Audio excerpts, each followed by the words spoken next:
welcome back to the Parenting Podcast, Season 2, Episode 1. Yep, it's been about, I think, a year and a half since we have recorded a podcast. Is that right? That sounds right. I think the last one was when we had Yanka in here interviewing us, which was a fun one. Exactly. Yep. Since that time, I've had another child, so now I have a girl that's almost 4 years old and a little boy that's like 15 months old. Yep. So adding another one in the mix Yep. it really makes things interesting, It huh? certainly does. Yeah, I think they're similarly separated by age to my two children. I have Mila is now 4.5, and Kofi is 2.5, closer to 3.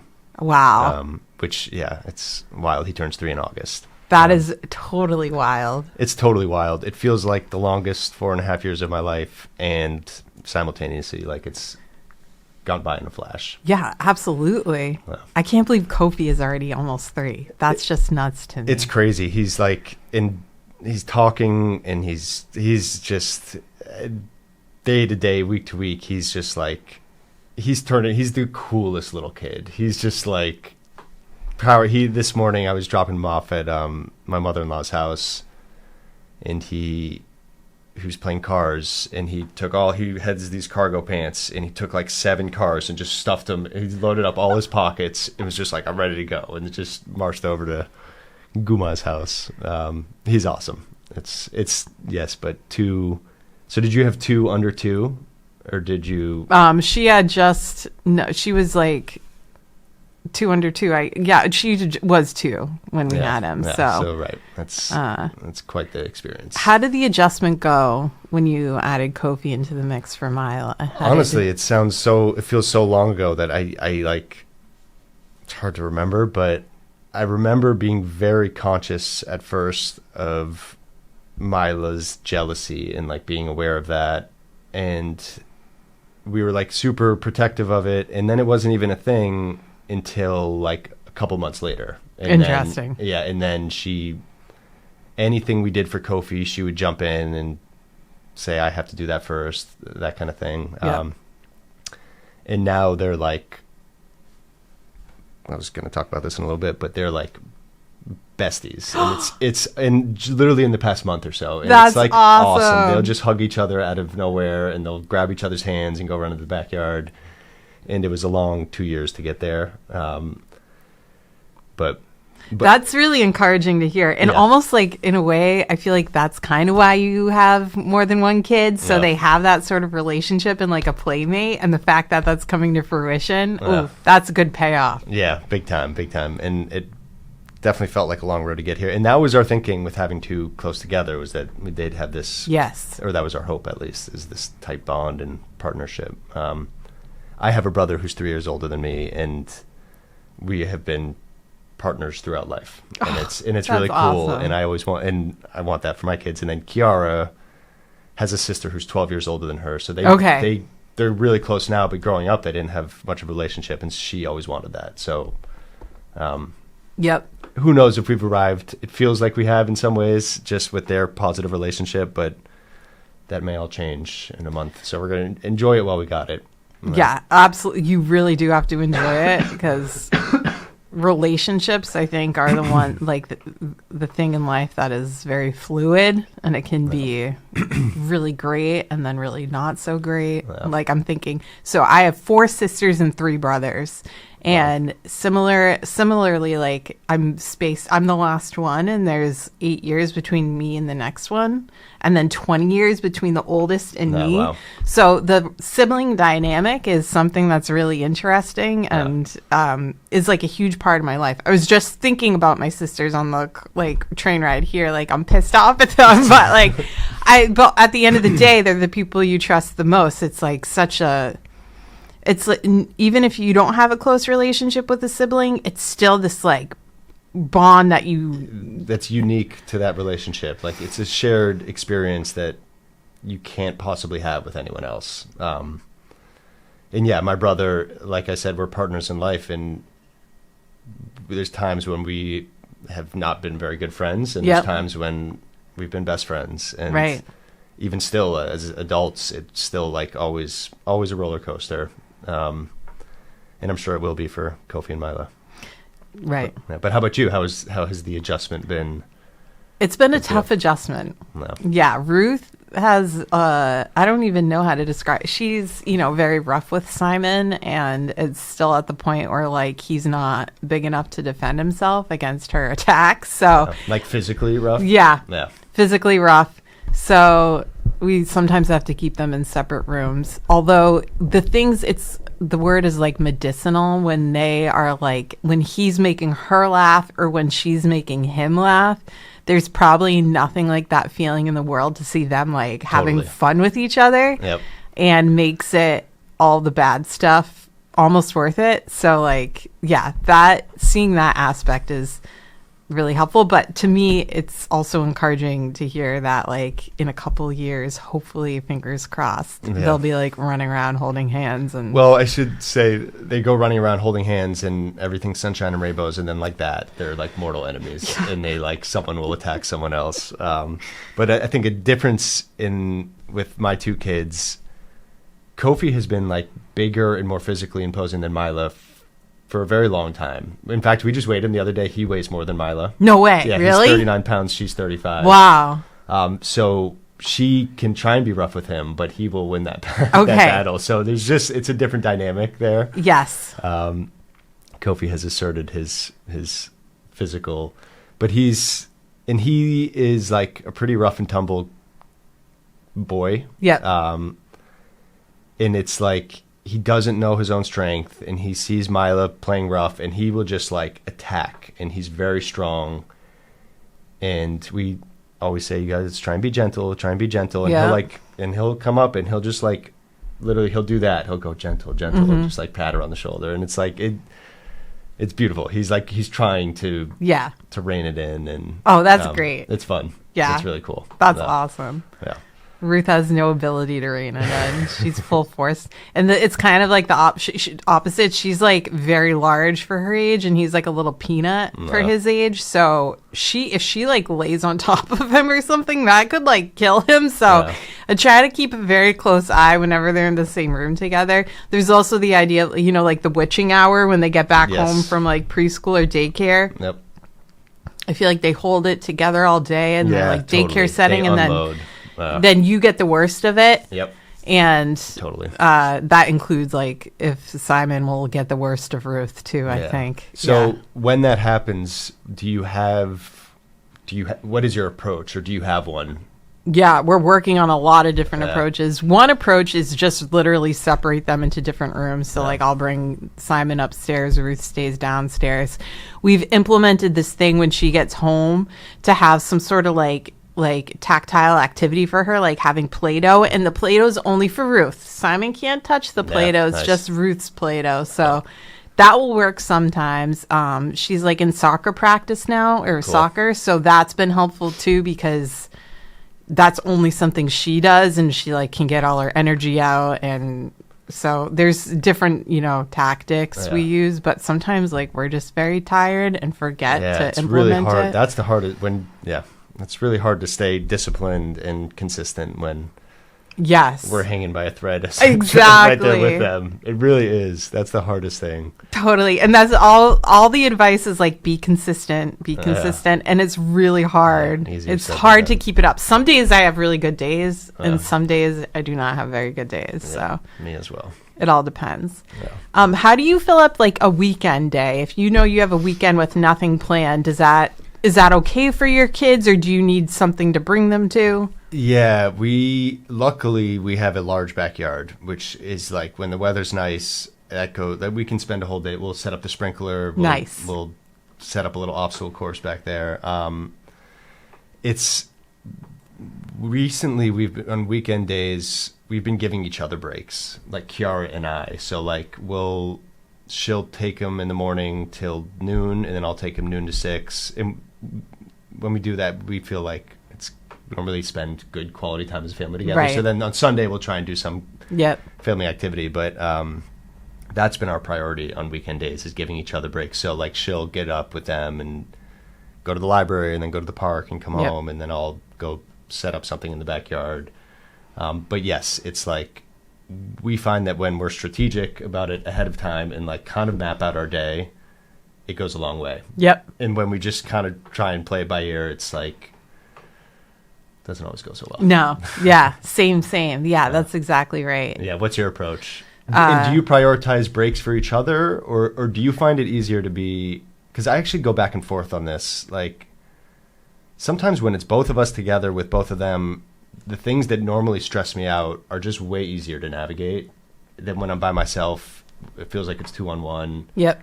But then it's also like I really want that big like 4-hour chunk when I can just do what I want to do. And so I go back and forth on that. And do you all have an approach? Yeah, I think sometimes actually, like for instance, like tonight I'll work late and Ben has both the kids after like she gets home from school. And in some cases, I think like because the baby is like very attached to me, he's like sometimes less fussy when I'm not around because he's not like trying to like crawl me and get on me all the time.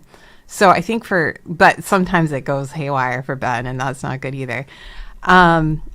Yeah, I struggle with having both of them alone. Ben does it more than me. I think it can be really hard to do it if I don't have a plan. Yeah. Like I need to have like a very strategic plan. If I don't, then it kind of can get a little hairy. Yep. But like you said, having that time to yourself is essential, I think, in order to continue to try to be like, you're not going to be a perfect parent, but like the best parent you can be at the moment. Yeah. Totally. You need it because otherwise it's like you lose track of yourself, right? Yeah. Yeah, that's really true. But then it's like we prioritize that and then we do that 3 or 4 weekends in a row and then we realize we haven't spent any time, all 4 of us together, doing anything in like a month. And it's like, and Mila asks her that. Like I say, oh, I'm going to go to the park. And she says, oh, all 4 of us? And I say, no, it's just me and you and Kofi. Mama's going to go take a nap. And, and she gets sad. And trying to find that balance is tricky. Do you do family dinners together? No. Okay. Yeah. No. Yeah. And we will, although we've been saying this for about a year, we feed them at like 6. We put them to bed between 7 and 8. And that's when Kiara and I go eat and watch TV. And we're very happy. And we're like, we will do family dinners. Yeah. Although we've been saying that for a couple years. And someday we will, but we just keep putting it off because we like, that's sort of our only time together. And eating dinner with them kind of, in fact, at the end of this, I was going to talk about 2 stressors, 2 joys. One of my stressors is dinner currently with them. Eating with dinner with them kind of sucks. Like Kofi can't sit still for more than 10 minutes. Yeah. Our food gets cold as we chase him out of the dining room. It's like, we're going to start doing family dinners once Kofi's 3 or 4 or something. Yeah. And it feels doable. But do you do family dinners? Actually, this is like probably going to be the best part of my day that I just heard you say that because we feel so guilty that we do not do family dinners. We try to do it once or twice a week. So Friday nights we'll do like pizza night and that is like a dedicated night. Yeah, cool. Sometimes we'll do it like another night if we're good. We'll do 2 nights a week, but it's literally the exact same situation you explained. Like we put them to bed at like anywhere between 6 and 7, and then we eat in front of the TV between. It's just like a way to like, I don't know. It's just like the best part of my day usually. It's the light at the end of the tunnel, and you kind of I need that to look forward to. I hate to say it, as sad as that is. I love spending time with my children. Of course, but yeah. It can be very stressful to like have a family dinner though, because Ruth, she's up doing like 8 different things, and if it's a good night, like she'll be okay. She can do like maybe 10 minutes at the table. We try on Friday nights to do like one thing you're grateful for, and that's cute to hear like what she says, because often it's pretty poignant some of the things she'll say. So that's like rewarding. But otherwise, if it's a weeknight, no, I've recently. So this is one of my current stressors is even just dinner with them. Like I feed them again, Kiara, it's always easier when it's both of us together, but we try and give each other breaks. So we usually do dinner, one of us with both of them, and I set up a little table for them, and that's gotten so stressful. And I feel guilty saying this for the past like 5 or 6 or 7 dinners that I've done by myself, I've just put on the TV and just put it on the coffee table. I'm like, this is 30 minutes of silence. I put on, I think it's Masha and the Bears, some Netflix show. Okay, nice. And it's hypnotizing, and it's quiet. And the only bummer about that is I have to constantly remind them to eat. Yeah. I'm just locked in on the show. Yeah. I feel really guilty about it. Because I enjoy sitting at the table talking with them, but it just doesn't, they start fighting over food. Kofi takes her mac and cheese. She gets really upset. And so I just don't want to do it. And I feel guilty. And the first time I did it, I was like, I'm going to do this tonight, and then I'll be disciplined. And then I did it the second time. Yeah. And now I've just gotten into a habit of doing it. And I think sometimes you have to use the tools available to you, again, for like those moments of, if you're like constantly on and you don't allow breaks for yourself, it can drive you insane, I think. Like, it's just not good, right? I mean, and so, but then I'm like, what am I? So I do that because it's quiet for 30 minutes while we're eating dinner, and I'm scrolling on my phone. And is that actually resting my brain in any way? Am I actually like is that actually a break for me? Or am I just, I don't even know if I'm like actually, it might be just as, I mean, it's definitely, now as I'm talking through it, it's definitely easier than having to keep the peace, mediate their arguments at the dinner table. But maybe you need that. Maybe you just I think I do, just to turn my brain off. And I'm just scrolling on Instagram or whatever I'm doing. And I tell myself it's what I need. Who knows? Right. Who knows? But dinner has not been a fun thing for me recently. I mean, it's relieving to hear you say that, because well, part of it is like, I don't really actually talk to a lot of people about the details of like the nitty gritty stuff. Right. So like, it's relieving to know, oh, okay, I'm not alone in this feeling of like, I feel guilty that I'm not eating dinner with you right now, but it's like such a mental, like, it's the light at the end of the tunnel, like you said, to know when I put you to bed, I can just like, oftentimes I put on public access TV and like watch city council meetings. Like, that's like my light at the end of the tunnel sometimes. But it's just good to know that this parenting journey you're not alone in. It can be hard. There's beauty to it. There's also hard moments. It's everything. It's the most fun and the most boring and happy and sad. It's but yeah. So I know you kind of already touched upon it, but I like the idea of what you mentioning 2 stressors and 2 things that you enjoy. So dinner's one of the stressors. Dinner's a big stressor for me right now. I do not enjoy it. And then the other one is drop off at daycare, which I don't know why. That used to be the easiest thing. They would just go trotting right in. And Kofi, for the past month, collapses, and he loves it when he's there, as far as I can tell. That's what the teachers say. But he collapses at the door, he crawls onto my leg and just like hooks onto me, and it's just, and it's 7:30 in the morning, I'm exhausted, all I want to do is get out of there, and so I'm probably not dealing with it well, and I feel like I'm trying to like run away from him, and then it just triggers me and it stays with me the rest of the day. And I just like go into like this fight or flight mode. And the teachers don't really know. They're trying to. Kofi is like big and strong. No one can restrain him. It's like, and the teachers feel bad about it. They apologize to me, and I'm like, you do not. I'm sorry. We all just start apologizing to each other, and we're all stressed out. And it's and it gets to the like, so Tuesdays are the day that I drop them both off, and I dread it. Like, I wake up in the morning with like, oh God, here we go again, and I don't know. So I tried going in there and playing with him for 5 minutes just to make it a smoother transition. I don't know what to do. Nothing works. And I vaguely remember this happening with Mila. Like, maybe it's just a phase is what I'm telling myself. A year and a half ago, I vaguely remember it with Mila. But she was like this tiny little thing that like I could hand her to the teacher and they would just hold her as she cried. And that was hard too. But this is kind of another level of difficulty, and it stinks. He's a big guy, He's a big guy, and he wants to be. He wants to hang with me. I love hanging with him. So it's, but once you leave, he like gets into the whole routine of being there. Literally. So our daycare sends us pictures, and they will always send one 5 minutes later of him just playing trucks 5 minutes later, and so it's all a show. And my parents said I did the same thing, and Yeah. It's just, but it's still, it's like, I know I leave there with like this pit in my stomach every time, and it sucks. Yep. And so that's a big one for me. That's another stressor. What about you? Or should I?